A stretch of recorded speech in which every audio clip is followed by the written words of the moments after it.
Wide for Habana, gets past one, gets to another. This could be it. This is it.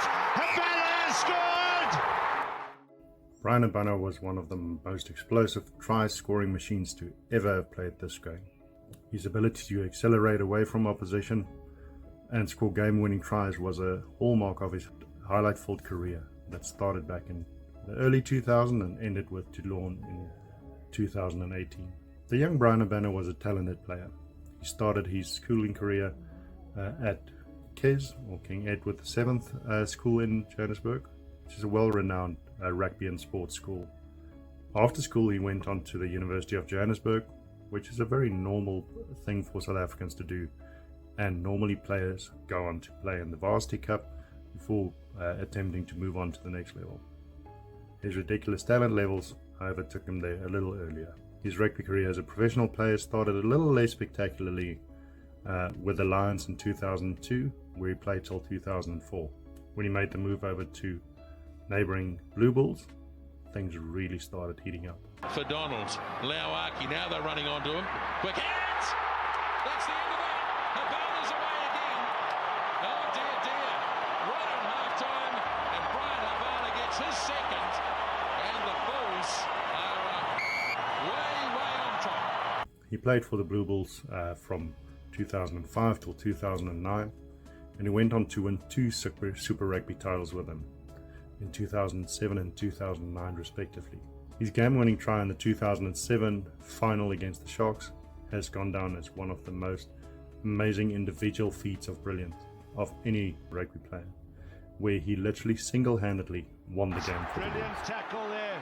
Now here goes Adams once again. Wide for Habana, gets past one, gets to another. This could be it. This is it. Habana has scored. This pressure. Derek O'Hart, no, this will. He's had a deliberate ploy to put him off his kick, and it's over. 2007 was really a good year for Bryan Habana. We also received a World Cup winning medal with the Springboks, and he equaled Jonah Lomo's 8 tries in a single tournament, which had stood from 1995. The tries from that World Cup are still remembered and are some of the most amazing that he's ever scored. 2 years later, in 2009, he also picked up a Tri-Nation Series win and then went on to beat the British and Irish Lions in a very tense series on home soil. In that same year, he also won his second title with the Blue Bulls, etching his name into history books for the team. This was followed by a surprise move to their arch rivals, the Stormers, where he played from 2010 to 2013. Now it's turned around. Duprier, Stein. Oh, here we go. Bryan Habana will trot it in. He's scored in every final he's played in. One of the things that made Bryan Habana really stand out was his amazing speed and his ability to sniff out a try. His amazing speed was on display when he raced the Cheetah, and he didn't do badly, and that is for somebody who is actually able to run 10.4 100-meter time. Habana went on to finish his club career at Toulon, where he played from 2013 to 2018. That was also a very successful stint where he picked up a Heineken Cup and Top 14 trophy in 2014 and another Heineken Cup in 2015. Playing for these respective clubs, he amassed 535 points from 107 tries. The blueprint for many of these was simple. Just get the ball into his hands and he would do the rest. Those would always lead to another try, and another, and another, and another. Some of his most spectacular tries, however, came from absolutely nowhere. He would create something from nothing with very little space to work with. He would either intercept and score with regularity, or he would just play some ridiculous skills, chipping and chasing, or doing any other type of weird and wonderful Bryan Habana-like thing. And again taken down, this time Pina on the back foot gives the pass off to Habana. Away goes the speedster, still going, and what a try! Bryan Habana's Springbok career was definitely not any less spectacular. He was able to score 335 points for the Springboks with a total of 67 tries. Played for the Springboks from 2004 till 2016. Along the way, he picked up a Rugby World Cup winning medal in 2007 and equaled the great Jonah Lomu with 8 tries in that tournament. His Springbok career started in 2004 when he debuted against England on the end-of-year tour. In that game, he scored with the very first touch when he came onto the field as a substitute.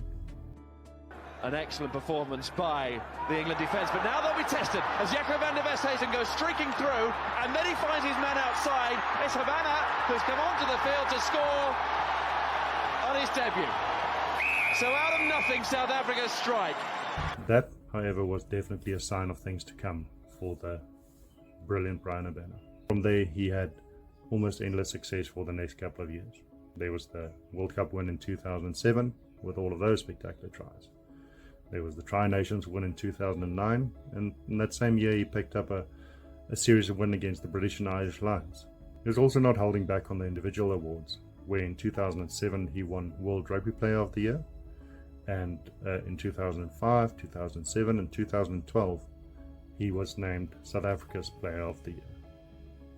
All of this on his way to becoming South Africa's most prolific try scorer with 67 in total.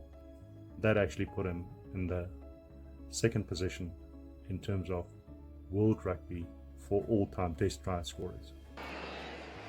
Spun right across the pitch there. Dupree, then to Butch James, then Bryan Habana chases it. Habana interfered with off the ball, but Bryan Habana's going to score his 7th try of the tournament. Hernandez, interception! We know what's going to happen now. Bryan Habana, quickest rugby player on the planet, doesn't even need all his speed. Look at the smile, look at the results.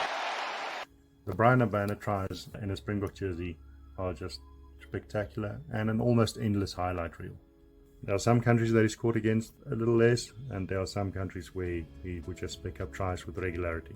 The only reason why in many instances he would score less against a country is just because he wasn't playing against them that often.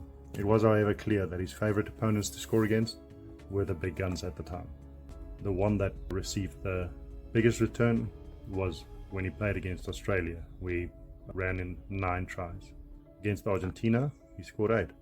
Against New Zealand, the age-old arch enemies, he was also able to score 8. He scored 6 tries in total against old foe England. He also scored 4 tries respectively against 3 of the other Six Nations countries, which were Scotland, France and Wales. He was also able to score 2 against Ireland and 1 against the British and Irish Lions.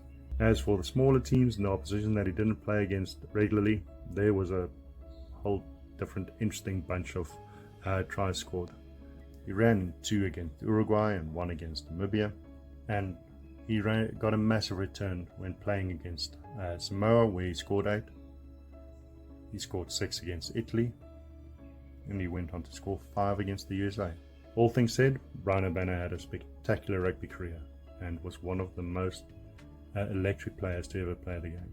He was able to outrun, he was able to outwit, he would intercept regularity, he would chip and chase, and just generally do the unthinkable in becoming one of the most amazing try scorers that the world has ever seen.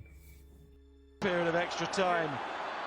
This is going to Habana just stepped in. You do not give it to Bryan Habana. Not in those situations. Leonard to Donald. McAllister slips the ball out to Ellison. Habana has intercepted and regathers. Now he pins his ears back, and even Richie McCaw can only stop and watch the South African flyer score his 2nd try. The Blues were in such disarray, and Matfield, a very intelligent player, sized it up in a trice. Good work by Habana again. Accelerates away. Now it's 1-on-1. Maybe he should have backed himself, but has he? Can he still do it? He can do it!